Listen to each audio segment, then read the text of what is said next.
Hello guys, welcome back. Today we are doing the mid-year book tag. If you haven't heard of this, I have some prompts here on my phone that I got from Larry Reads. If you want to go over to her video, I have basically prompts leading to questions through the books that I've read already this year, and then I will bring up a book regarding that prompt, and yeah.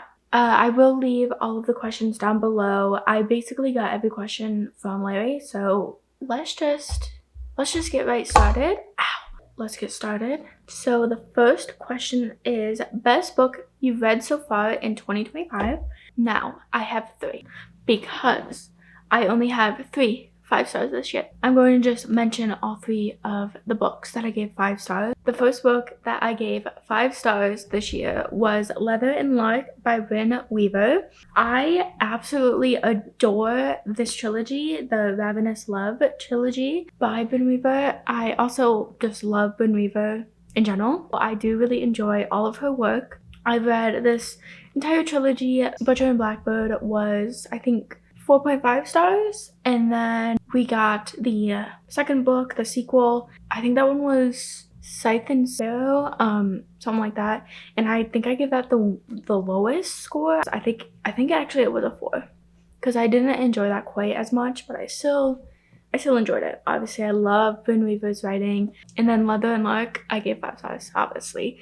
So basically, this follows one of the Kane brothers, Lachlan, and also the main FMC is Lark. Lark, I believe, is Salone's best friend from Butcher and Blackbird, so they kind of connect like that. And then Lachlan is Rowan's brother, so they're kind of connected thoroughly. And basically, I believe it's a fake marriage, and I love a fake dating. So that's basically what got me. This is a serial killer romantic comedy story, and I absolutely love it. It made me laugh. The audiobook for these, please, if you don't love a romantic comedy, I would say I was on the fence about maybe I'll love it, maybe I won't, but the audiobook for this is so good. And the main guy, I forgot who is the guy who narrates it, but he has an Irish accent. I'm pretty sure I read Leather and Lark, I think as soon as it came out. The next one is God of Fury. This one actually is quite possibly a 6-star read because I cannot tell you, I don't know how I lived without this book. I swear to God, I love them so much. They are like my OTP, my favorite couple almost ever. This is an romance, dark romance. Nikolai is from an opposing university from Brandon, and Brandon is from a British rival university. They're obviously not the bestest of friends to start off. Also, this is kind of like Brandon's gay awakening, I guess you could say, which I love that. I absolutely love an awakening. For a dark romance, you would probably be like, oh my god, it's a dark romance. But this one is kind of like, yes, it's a dark romance, but the couple is so cute, so adorable. I love them together. I love the plot. The plot kind of is a little bit of a spoiler, so I just won't say any of that. But honestly, guys, if you like dark romance, please read this. Please read this. It's amazing. I love it so much. Okay, and then just recently, I read Keeping 13 by Chloe Walsh. This is a YA romance between Johnny and Shannon. Now, they are in Ireland, based in Ireland, and they are at basically their high school. This is continuing on Shannon's journey through the violence happening in her household. So that continues kind of straight from Binding 13, where Binding 13 left off. This one goes straight into where we left off. There's a bunch of trigger warnings in this, and for most of the books that I'm actually going to be talking about, so just preface that, I could not tell you, I was expecting this book to be higher than Binding 13 on my likability, but also not a 5-star. So Binding 13 I read a few months ago, I believe, and I gave that a 3.25, I think, 3.5, something like that. I just didn't love it. Now with this, absolutely adore it. This is probably another 6 star. Continuing on with their journey was just heartbreaking. I cried very much, obviously, and Johnny and Shannon are an amazing couple. You can tell that they are like obsessed with each other, and I love that. The chemistry that they have is absolutely amazing, and I love to see books that kind of create their own emotion through different themes and all of that. So this one really did it for me. I love it to death. So if you don't pick up Boys of Tommen, Binding 13, trust me, if you didn't like it, you'll love this one. Anyway, now that is done, the next question is, worst book you've read so far? Now, I'm so sorry to multiple people, so this may come as a surprise, but Wild Eyes by Elsie Silver, but like I thought this was going to be a 5 star. I did, because I love Elsie Silver's writing. It's quick, it's fast-paced, it's small town. I mean, you can't go wrong with any of that. However, I have multiple problems with this book. I'm so sorry. I read it expecting a 5 star, which is probably one of the reasons why I was so disappointed in it in the beginning. I went in with high expectations. My qualms with this book are basically the romance. Was there romance? I didn't see chemistry between them. I'm so sorry, guys. I'm so sorry. I did not see the chemistry. Where was it? Where was it? And also, we didn't get like much of a plot. Very much of a plot. It was kind of slow. It was kind of, I'm sorry, boring. Like, I need something. Okay, and this gave me almost nothing. So this was a 2.75. I'm so sorry.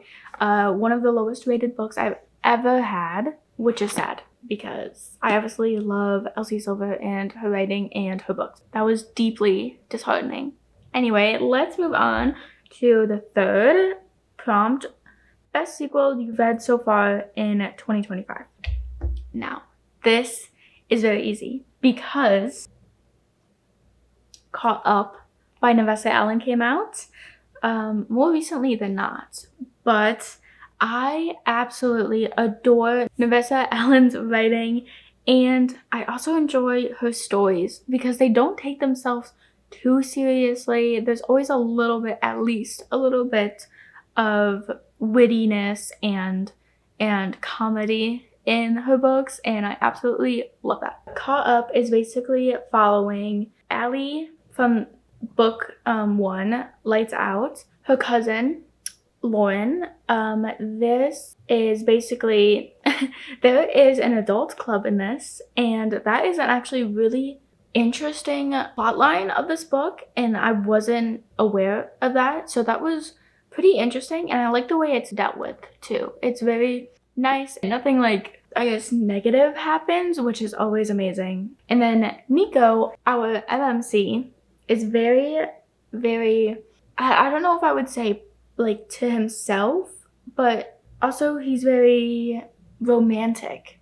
Like, he does things in such a simple way, but like obviously, you know, he is amassed, he rides a motorcycle, he's a stalker. Now, I don't condone a stalker, but in this I will, because it's so good and I loved it. I gave it almost a 5 star, but a 4.75 star. Go read this, and also the audiobook for this one too. Amazing. And then I also have Powerful, the novella to Powerless. I will say, I wasn't expecting this to be a 4 star because Powerless was a 3.75 star rating for me, and I felt something was missing. But after reading Powerful, I love Adina. I love her story. I love Mac. I love the romance. I love just them in general. And the plot is, there's not a ton of plot, which you can't really expect. This is like 270 pages long. So like, honestly, I wasn't expecting a ton of plot, but it was just all around good. It's fast paced and I really enjoyed it. And the ending if you know, you know. I sobbed.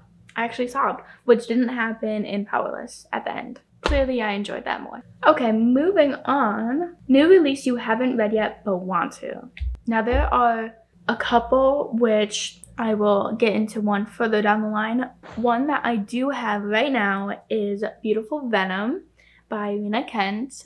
I just started The Legacy of Gods this year, which I will also get into later, but I absolutely love Rena Kent's writing, and I love the story that she has, and I love her characters. So obviously I had to pick up her new series. I can't remember the name of the series, honestly. I know that this is a dark hockey romance, and if you know me, I love hockey romance and I love dark romance. So put them together, this is like my preferred book to read. So I'm excited to say I have a copy. I have it with me, and I'm so excited to start this. I think I'm actually going to start it tonight. And then we actually have another one, which I don't have physically right now, but I will in a couple of days, excitingly, which is also by Rena Kent. I have Kiss the Villain, and I absolutely cannot wait for this. It's a continuation of the Legacy of God series, and it is Killian, the main character of the first book in Legacy of God. It's starring his brother, who we didn't get a ton of story on in Legacy of God series. I'm excited for his book because apparently he's even crazier than Killian, and Killian is pretty crazy. So I love that. And then we have another main character. I think his name is Caden Lockwood, and I think he's the professor. So it's a professor-student kind of thing. So interesting. And it's a romance, and I love a good queer romance. I cannot wait for those. Those will be my awaited new releases that I will read, hopefully. Most anticipated release for the second half of the year. So this is where I said the second half of the year, I basically know almost nothing of what books are going to be released. All I really know is Bryn Reaver's, oh my god, what is it? Taurus. Oh, okay. It's right here. Taurus. I know it has something in it. Yeah, but anything written by Bryn Reaver, and I will read. And I basically know nothing of what the story is about. So I will learn as I go. I love going into books blind, so it's kind of like not a new thing for me, if I'm gonna be honest. The next question is biggest surprise of the year.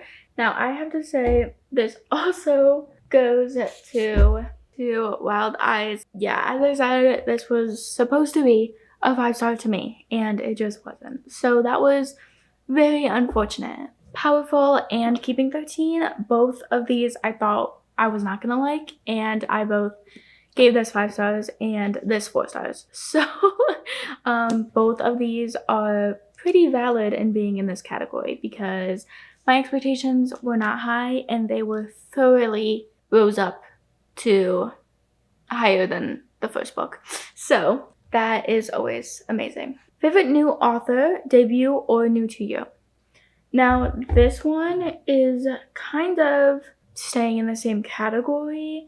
Rena Kent, I just found her Legacy of God series, and that was the first book I've ever read from her was God of Malice.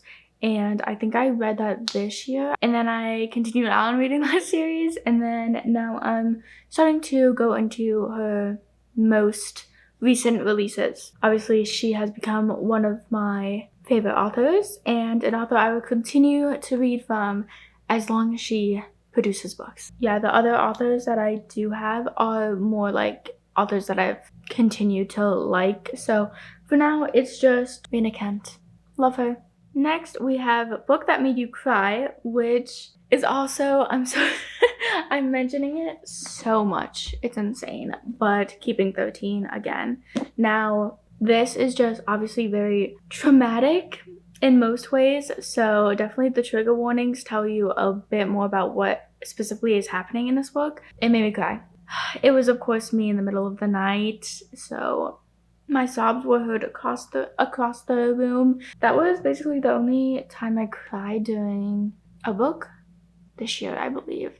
I think that was the only time. I would say I'm a very emotional person, but quoting not in the book way. A book that also made me cry was God of Fury, because the plot in that is just heartbreaking, absolutely heartbreaking. So please check your trigger warnings for that too, because my goodness. Next, I have book that made you happy. Kind of all of my 5 stars. Actually, I would say Keeping 13, God of Fury. They both kind of made me happy, because when you go through all of that traumatic stuff throughout the book and you arrive at the end, you're like, oh my god, thank goodness the pain is over. Okay, next we have most beautiful book you've bought so far this year. I've bought quite a few books this year in general.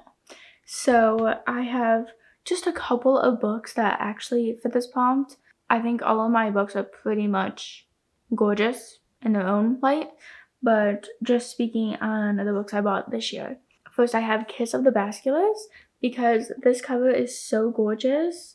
I love the moody tone of it, and I love the colors and the font, and I love the art in general. So I absolutely adore this. And this is actually on my July TBR. So maybe I'll get to this book, which is very exciting, and I'll find out what everyone is talking about, because I've heard this book is actually insane. Next, I actually have Shield of Sparrows. Now this, the art is absolutely gorgeous. I love it so much. And like, wow. This copy I did get, this is the hardback cover. I actually know completely nothing about this book at all, so I couldn't even tell you what this book is about. I just know that Devony Perry has written over, I'm pretty sure I saw 60 books, which is absolutely insane, and I've read none of them. So I had to pick up the latest, I think, fantasy by her. I don't know if she's ever wrote any other fantasies, but this is the first fantasy by her that I've actually seen, so I knew I had to pick it up, and everyone really enjoys the story. Works for me, and the cover is just gorgeous, as I've said. So I had to get it. I mean, the sword in there, the crown, the plants, they're just all amazing. The next prompt is, what books do you need to read by the end of the year? Let me tell you, I need to read my entire physical TBR by the end of the year. Yeah, basically the goal is to read every book that I possibly can by the end of the year, but I do have quite a few that I would love to get done by the end of the year. Maybe it will happen, maybe not, because these are pretty chunky books. So actually I have way more. As I keep thinking about it, I have so many more books that I want to read by the end of the year that it's just, I can't even talk about them all. So I'm just grabbing a few for right now, so bear with me. The first one I have is Saving Six. I do want to continue on the rest of Boys of Tommen, as many as I can. So I really want to power through it and get through it. And this is actually, I'm pretty sure this goes back in time to when Johnny was a little younger and him and Aoife's relationship is blossoming. A little bit of historical context, a little bit of backstory, and I'm really looking forward to it. I know I'm gonna be devastated by especially all of the books in the series. I've heard so many things and so many people crying about this series, so always lovely to hear. Next, I have the Book of Azriel, and I do believe this is an ongoing. I'm pretty sure like most of these series are actually ongoing, except for a few. This book, I, again, know nothing about it. I just know that everyone is really loving this series, especially right now, and especially with, you know, book talk and everything like that. So this is a fantasy. A paranormal, I'm guessing. A bit of paranormal. And yeah, I really have a lot of FOMO with a lot of things. So books are one, and I want to read this. Next, I have A Touch of Gold and Madness by K.L. DeVore. I thought initially that this was only one book and it was like a standalone, but no, it's not. It's definitely not. I only know what I've read on the back, and it looks like there's an assassin, FMC, and a prince. Enemies to lovers. I love an enemies to lovers. Of course, I'm excited about all of these. And then lastly, I have Reign of Shadows and Endings. Now, this is on my TBR for July. Will I get to it? I'm not quite sure. This is a pretty thick book, and this series is pretty long. My hope is that I get through this series, and I do have it on Kindle. So hopefully I can start reading that pretty soon and just kind of make my way through it. I do believe that there are, I think it's kind of a romantasy, but I'm not quite sure if that's like all it is. It does look like that there's trials in this, so that will be interesting. And I am really looking forward to it. I've heard a lot of great things about Melissa K. Rorick by many of people, so I'm excited to finally start one of her many books. That is basically my stack. You can't even see it over here. There it is. Lovely, lovely. Thank you guys so much for watching. Let me know your answers to the book tag down below. I love to hear from you guys, so please let me know. And I hope that you guys have a fantastical rest of your day. Goodbye.